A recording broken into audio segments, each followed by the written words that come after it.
So I have a question. Are you an introvert or an extrovert? Are you sure?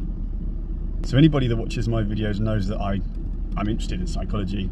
Now, for some reason, my daughters are fascinated by personality types. Which sort of personality are you, Dad? Which sort of personality are you, Mum? They have these online personality tests.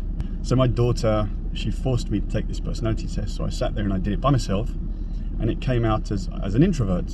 I'm an introvert. It gives you something like 4 or 5 letters, INTJ or something like that. And my daughter was like, interesting. This was before COVID. During COVID, of course, I worked a lot from home. So my daughters got to see how I spoke to people on the phone, during business, my colleagues, meetings, interacting with people, which they'd never seen me do before. Then they came back to me and said, Dad, there is no way you're an introvert. I want to do this test with you again.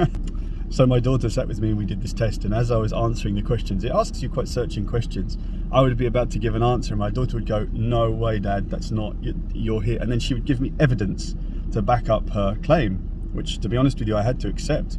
Because what I was doing was coming up with one instance that matched with the question, and then I was answering on the basis of that. And whereas my daughter, I guess she's looking at me externally. So perhaps from her perspective, she's got a better view of me than I do myself. So we finished the test, and sure enough, I was an extrovert.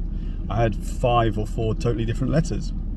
And the strange thing was, I'd always considered myself to be introverted. So a little bit, I'd think a lot, in meetings maybe stay a little bit quiet.